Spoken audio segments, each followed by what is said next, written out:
수정된 난자가 착상해서 태아가 성장하는 기관, 바로 여성의 자궁인데요. 자궁의 건강은 태아의 건강뿐만 아니라 여성의 건강, 특히 폐경기 이후 여성의 건강에도 큰 영향을 미칩니다. 이처럼 중요한 기관인 자궁의 건강을 위협하는 자궁경부암, 자궁체부암에 대해서 설명드리겠습니다.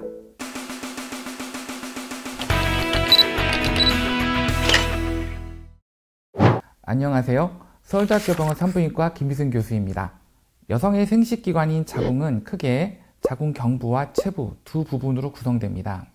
하부의 3분의 1을 차지하며 자궁과 질을 연결하는 자궁경부, 그리고 상부 3분의 2를 차지하며 자궁의 몸통인 자궁체부, 이렇게 구분할 수 있는데요. 이 두 부분 중에 암이 어디에 발생하느냐에 따라서 자궁경부암, 자궁체부암으로 나뉘게 됩니다. 그러면 자궁경부암과 자궁체부암의 대표적인 질환인 자궁내막암에 대해서 자세히 알아보겠습니다. 자궁경부암은 인유두종 바이러스, 휴먼 파필로마 바이러스라고도 하며 HPV라고 약자를 쓰고 있습니다. 이러한 바이러스 감염이 핵심적인 역할을 하는 것으로 알려져 있습니다. 인유두종 바이러스는 특히 성관계를 통해서 쉽게 감염되는데요. 인유두종 바이러스 감염의 70%에서 80%는 1년에서 2년 이내에 별다른 치료 없이도 자연 소멸되기 때문에 인유두종 바이러스 감염 그 자체로는 자궁경부암에 대해서 크게 걱정하실 필요는 없습니다. 이러한 인유두종 바이러스는 최근 자궁경부암 백신 접종을 통하여 예방 효과가 큰 것으로 알려져 있기 때문에 청소년기나 젊은 가임기 여성의 경우 자궁경부암 백신의 접종을 적극 권고드리고 있습니다. 자궁경부암의 병기별 치료에 대해서 말씀드리면 자궁경부암은 크게 1기에서 4기로 분류하는데 이 병기에 따라서 치료를 결정하고 진행하게 됩니다.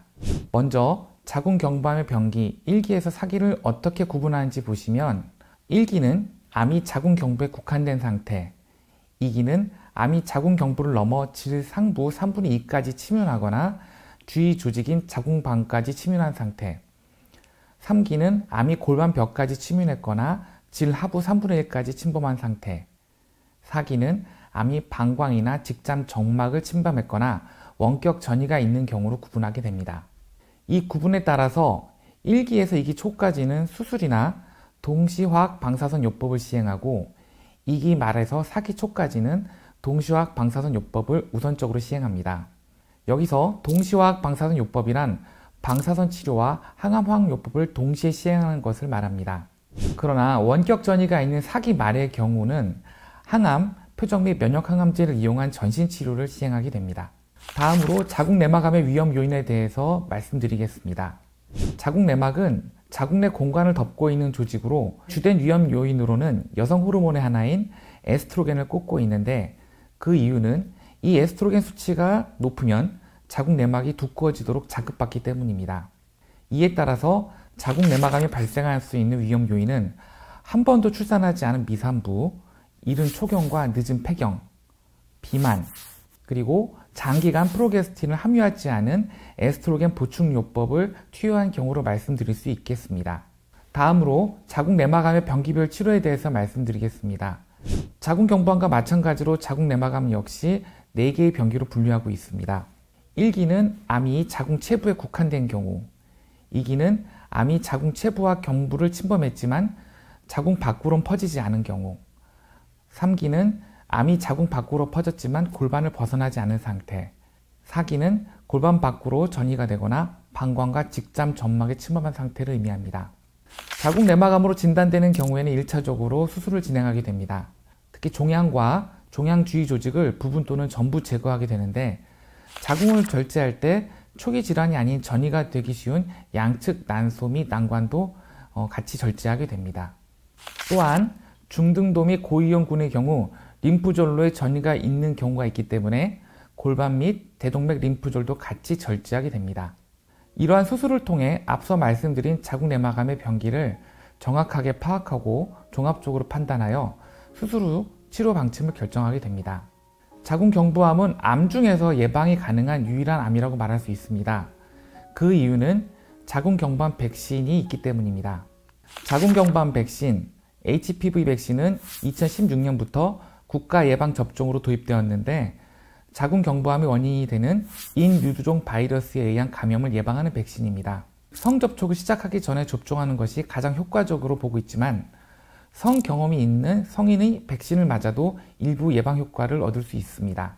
하지만 모든 인유두종 바이러스에 면역력이 생기는 것은 아니기 때문에 HPV 백신을 접종했더라도 정기적인 자궁경부암 검사 혹은 인유두종 바이러스 검사를 통한 검진은 계속 필요하다고 말씀드릴 수 있겠습니다. 자주 하시는 질문 중에 자궁경부암과 자궁암에 걸려도 향후 임신이 가능한지에 대한 질문을 많이들 하고 계십니다. 자궁경부암은 자궁경부 종양이 2cm 미만이고 림프절 전이가 없는 초기 질환의 경우 자궁경부 근치 절제술을 통해 가입력을 보존할 수 있습니다. 다만 자궁경부를 상당히 절제하기 때문에 임신을 위해서는 난임 전문 의사와의 상담 및 치료를 통해서 임신을 계획하는 것이 좋겠습니다. 또한 조산 등의 위험이 증가하기 때문에 산과 의사의 진료를 통하여 적절한 시기에 제왕절개술을 통해 분만을 계획하는 것이 좋습니다. 자궁내막암의 경우 자궁 근층을 침범하지 않고 분화도가 좋은 경우 고용량의 프로게스틴을 이용한 가입력 보존 치료를 고려할 수 있습니다. 이에 대한 치료 반응은 75에서 80%로 꽤 높은 편입니다. 그러나 치료에 반응하지 않거나 치료 재발 위험이 있기 때문에 치료 반응을 보인 이후에는 역시 난임 전문 의사와 상담하여 빠른 임신을 시도할 것을 권고드립니다.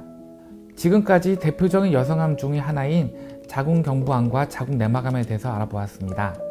이 두 암의 공통적인 증상은 질출혈입니다. 월경이 아닌 비정상적인 질출혈이 지속될 경우 빠른 시간 내에 검진을 받으시면 설령 암으로 진단된다 하더라도 대부분 초기에 진단이 되고 완치가 될 수 있습니다. 특히 폐경 이후에 발생하는 질출혈은 암에 대한 감별이 반드시 필요하기 때문에 꼭 병원에 가서 진료받기를 권고드립니다. 지금까지 서울대학교 병원 산부인과 김기순 교수였습니다. 감사합니다.